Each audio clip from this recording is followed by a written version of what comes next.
This is question 17 from the SACE Stage 2 Physics course companion from subtopic 3.2 Particle Wave Duality.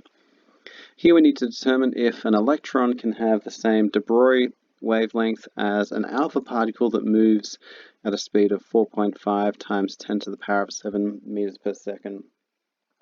The way we're going to do this is we're going to use the de Broglie relationship, momentum equals h on lambda, to determine the de Broglie wavelength of the alpha particle. So we'll rearrange this so it's lambda equals h on p, where p is the momentum, which we'll then substitute in for momentum mv.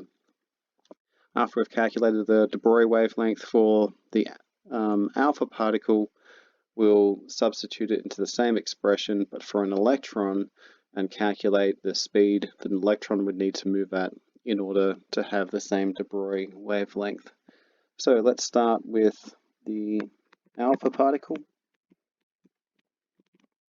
So we have the de Broglie wavelength, as we've just shown, is h on mv, and we can substitute all of these values. H is Planck's constant, so 6.63 times 10 to the power of minus 34 divided by the mass of the alpha particle, 6.64 times 10 to the power of minus 27, and the speed of the alpha particle, 4.5 times 10 to the power of 7.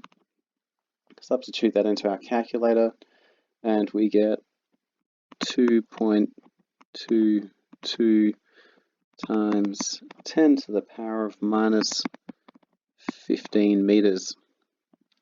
Now we're going to use the same formula but rearrange for velocity and then substitute in the values for an electron. So for the electron, we have the same p equals h on lambda, therefore mv equals h on lambda and v equals h on m lambda. Now we just substitute the values in to find the speed an electron would need to move at in order to have that de Broglie wavelength. So 6.63 times 10 to the power of minus 34. Mass of an electron, 9.11 times 10 to the power of minus 31. Wavelength is 2.22 times 10 to the power of minus 15, and if we substitute that into our calculator, we get 3.28 times 10 to the power of 11 meters per second. Now, on the surface, this might seem like that's the answer, but it is not. We know that nothing can move faster than the speed of light, which is 3 times 10 to the power of 8.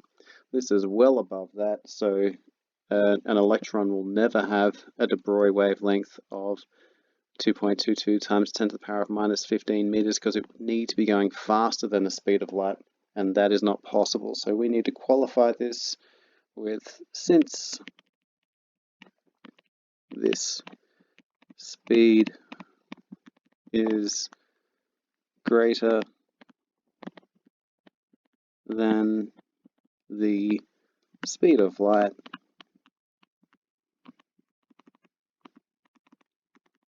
it is not possible.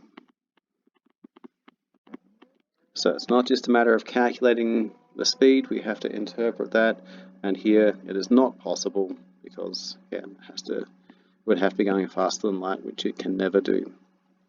So that was a little bit more complicated than the usual calculations using de Broglie wavelengths. So it's important to not only know how to calculate these values, but how to consider whether or not the answers that you are getting make sense. Otherwise, it's fairly straightforward.